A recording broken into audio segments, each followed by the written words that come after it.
My name's Brian Rich. I'm a speechwriter, communications guy, a squeaky wheel, etc. And Eve and the Beacon Fire team graciously helped to organize these Do Good dialogues, which are just opportunities to talk to people with different expertise and different perspectives and experiences in and around and outside of the social good space about ways to kind of rethink what we're doing. This is Matt from Elefint Design, E-L-E-F-I-N-T, yes. Correct, Elefint Design, and we'll just dive in. So you specialize in creative, I won't just limit it to design, but creative, so strategy and design execution, etc., for nonprofits and causes and those essentially in the for-purpose category. What, if anything, is different about designing for those types of organizations or those types of issues than for brands or products? Are there, from a design perspective, are there different challenges because of the subject matter or the mediums, for example? Yeah, that's a good question. I think we've encountered a few things. So the original impetus to start designing for the social sector, we kind of use the term good causes so we can encapsulate as this continues to grow and change with things like B Corps coming along and social entrepreneurship. We're not limited to sort of the types of structures that exist. And I think a happy accident that we stumbled upon was the variety of audiences that you're engaging with. So something that you see almost every single time you design for a nonprofit organization, for example, is that they're going to have a donor base. They're going to have a group of clients that they're trying to serve. They're going to have a board of directors. They're going to have a staff. And all of these audiences tend to come from different strata of society. They often have a very different message the organization does that they're trying to give to each of those audiences. And so I think one of the things that it's done for us as a design studio is it's made us really think about, okay, how do we get all these different messages into one coherent brand and communication strategy that's going to work for everybody? So that's probably the biggest difference, whereas if you have a product or a service that you're trying to push, it's maybe a little more simple. Okay, here's our target audience, here's what we're trying to get across to them. Or even if it's a sort of segmented audience, you can micro-target to them, but you don't always have people coming from completely different parts of society looking for very different messages. I think a lot of the creative and design conversation across sectors has been focused on, if not completely squeezed into the word and concept of storytelling. Mm-hmm. I would argue that storytelling is incredibly effective for raising awareness and in some cases for educating or enlightening people as to what the substance of an issue or the work of an organization is. But storytelling, as it's often described in this great concept, is not enough to deliver direct impact or to motivate meaningful, measurable action. Yeah. So from that creative standpoint, do you see storytelling as something that is enough to change behavior in the ways that fulfill the mission for these organizations, or is there something beyond that, initial design creative framing that maybe is beyond your responsibility, if you will, and falls back to the organization in terms of how they use the things you do?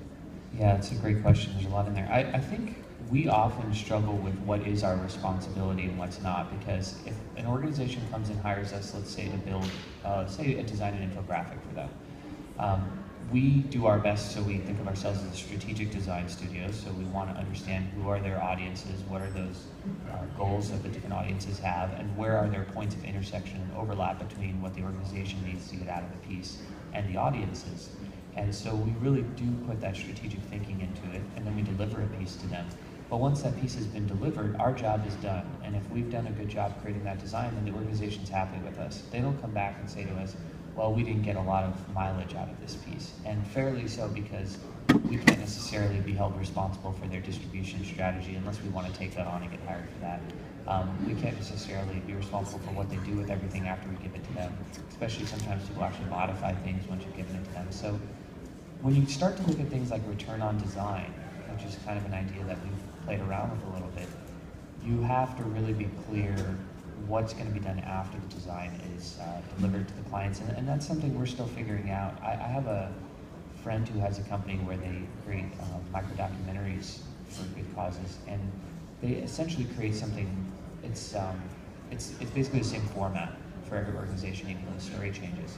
And you see that some of these videos get 75 views, and some of them get hundreds of thousands of views, and it's almost the same product. So at that point, you're not seeing much in the variation of the product, but you're seeing a huge variation in the results. And so that becomes a little bit of a tricky question. I think back to the piece about what is storytelling and design, sometimes I think designers like to call themselves storytellers. I think it's interesting to be in an environment like this where we're doing both interactive and film events, because you're seeing people who are more traditional storytellers, and kind of the intersection between the two is fascinating. And then when you introduce this whole level of data on top of things, I think for a long time, the sort of mantra in the social sector world was that people don't respond to sort of the big picture, to the more data-driven, they respond to human stories. And I think that's very true. But I think as people have gotten more and more savvy, and they want to compare one organization to the next, I think tugging at the heartstrings isn't sufficient anymore. So you've got to find a way to have the data alongside the human interest stories. And we're starting to see that, and I think that's why the things like infographics and data visualization, which have been around forever, are now suddenly available to everybody, and everybody's starting to use these things and think about them. In the for-purpose, social good, nonprofit organization space, or even B Corps in some of those, but those who are very much focused on social impact and outcomes, has brand become too much of a focus? As in, have people lost sight to a certain extent of their responsibility to take those actions, and believe that brand has sort of an outsized influence on the behaviors and the thinking of the people in the audience? Are we putting too much in the brand bucket? I mean, from my perspective, it's still not enough, because there's so many organizations who haven't yet found a way to articulate what they do. I mean, I think of brand as doing a lot of the heavy lifting for you already. So when somebody knows your organization and they know what it's all about, they know the values, they know whether it's effective, whether it's working on things they care about, if you enter that conversation with that established brand, then you've already done a lot of the legwork, and you just need to build from there. And so I think organizations where people don't know the brand at all, they're going there and they're starting from scratch, and they have to explain everything. So I think you could get to a point with some organizations where there's such a buzz built around them, and they've done such a good job building a brand, that maybe people aren't so critical about, are they creating the right impact? Are they really digging into the tough questions about comparing one organization to the next? There's maybe a handful of organizations that might fall into some categories like that, but I wonder if they really are giving to them versus giving to someone else, or versus giving to no one. So at that point, if there's a really strong brand, they might just be donating to them, whereas they might not be inclined to do it to anyone. So I think there's a lot of questions like that, but it's a good thing to think about. I think we're still at a point where most social sector organizations haven't yet built strong enough brands to even do the justice to the work that they're doing. And are there areas when you look at social good causes, to use your we really need a term that everyone can agree on for this stuff, don't we? That's why I keep saying them all, and it just fills up time, right? That you would suggest that nonprofit organizations or those working on good causes do not need to focus on anymore in terms of design and creative strategic communications. Infographics have become something that is very hot, and everyone wants to do them, whether or not they have the data or the intel to do it. Are there things that, to make room, to give bandwidth to, say, infographics or visual communications, if that's valuable, that has lost its utility so great that maybe they shouldn't be putting energy into that anymore? Yeah, I mean, I think our whole purpose when we talk about strategic design is to really understand, again, the goals of the organization before we prescribe any kind of deliverables. And so we do see where people come to us and they ask us for an infographic because they've seen an infographic, and they don't necessarily have the kind of story that lends itself well to an infographic. And some people are really appreciative when we point that out at the beginning of the project and they allow us to pivot in a different direction. Some people aren't. They want that infographic, and the infographic we can create for them isn't going to be as good as if it were someone who really should have that kind of deliverable created. So we try to push that a lot. I think I actually wrote an article in Chronicle Philanthropy about this recently, about not deciding on the deliverable before you kind of know what you're trying to do here.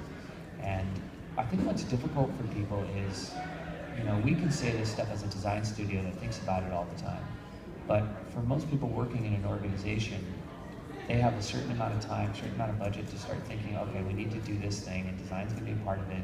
Now, what's the design deliverable going to be? And they look at what other people are doing, and they see, oh, someone's got an infographic, or they've got a one-page scrolling website. And then they try to recreate the things that they think have worked well, and it makes a lot of sense.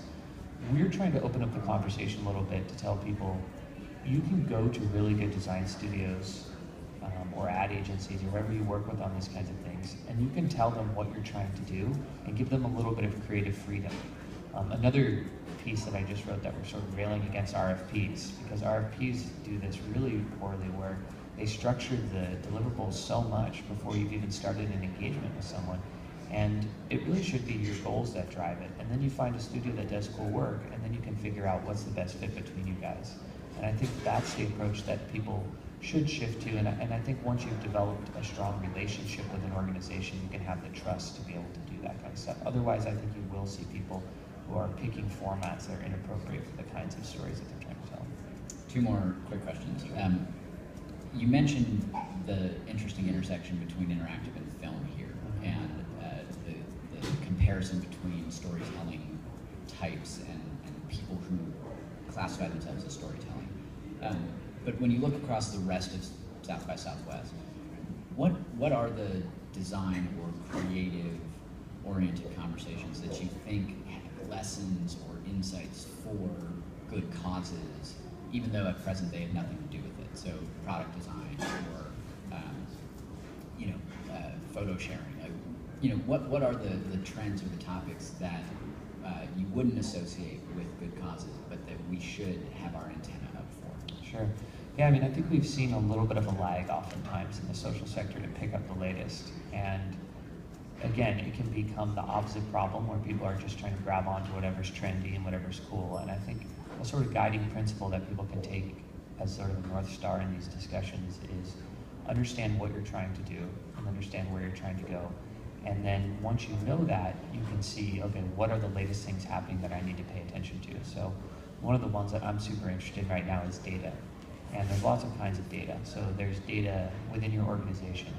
You can look at how many people are opening your newsletter, how many people are analytics on your website, things like that. And then there's things like open data, which is a really fascinating area where people are going out and gathering all sorts of interesting data and the whole big data movement. And then they're looking for key insights. And when you start to enter this world, you get a little bit lost. It's kind of like, what do we do? How do we start sort of even get our toe in the water here? And I think, again, it's coming back to what are you trying to accomplish? And then you've got to talk to some people who really know their stuff in these areas. And so, yeah, I think open data, big data, data visualization, I think some of the digital stuff that's really cool is more and more, if you look at something like where Apple went and they finally exploded when I think the technology caught up to the vision that you could create something that was really user-friendly and worked all the time. And I think Steve Jobs was a little bit ahead of his time on something like that. And I think now we're starting to see it with web design where any kind of storytelling you can think of, people are creating these digital tools for it again and again and again. And I think another thing that people should really watch is, I think a lot of people are familiar with content management systems like WordPress and things like that. Those are becoming more and more sophisticated now, where if you want something that has a lot of functionality, you don't necessarily have to start from scratch. And I think a lot of people creating technology know that now. So you can approach them and you can say, we want to do X, Y, Z, and they can build on open source things out there, and they can do a lot more sophisticated work. And so, yeah, I think there's just a lot of exciting stuff happening. Last question before I let you go. South by is a unique gathering. Technologists and creatives and funders and media and people from social good and producers and filmmakers and musicians. What question would you put to this unique gathering? Right? What challenge hasn't been taken over? What idea isn't being discussed in a way that you think is interesting? That if you were to put to this interesting crowd, you would probably get a different kind of output than anywhere else, since this gathering is relatively unique. Well, if it's okay, I just alter it a little bit and say a theme that I have seen coming up a lot that I think is a question we need to keep asking, and I'd love to see people tackle this from different areas, is sort of this collective, how do we build towards something together with the realities of a lot of people being here because they want to make money, they want to see their individual efforts succeed. And that's just been a theme that I've seen coming up all the time from the opening keynote that Austin gave about do some people worry that South by Southwest has become too big? Is it too many people just in your face pushing things? And he had sort of divided people into vampires and human spam. And you do see a lot of that here. But he also had a message of a lot of hope that if you do good work and you share it with other people, and he gave the example of how when he saw people doing things that he wanted to do, he got a little bit jealous, but then he built panels with them and they wanted to collaborate together. Or when you see, we saw a great film about 3D printing where the organization really started off as open source, and then when they closed it in, everybody got really upset. And I think they sort of said, well, look, this isn't fantasy world, there's realities of business here. And I think that's a struggle that plays out here a lot that's really fascinating to me. You know, I want to live in a world where, going back to Neil deGrasse Tyson and all the stuff he talked about with science, I want to live in a world where people build on each other's work like that, and they're trying to create something for the greater collective humanity. At the same time, there's going to be interests where you really want to do your own thing to make something succeed, or because you're worried that someone else is going to come along and steal the glory. So I think that's a question we have to keep asking ourselves, is how do we build things collectively as a species and create the world we want to create while people can still take care of themselves and have the sort of individual goals that we all have. That's a great question. All right, Matt from Elefint Design, thank you so much. Thanks so much.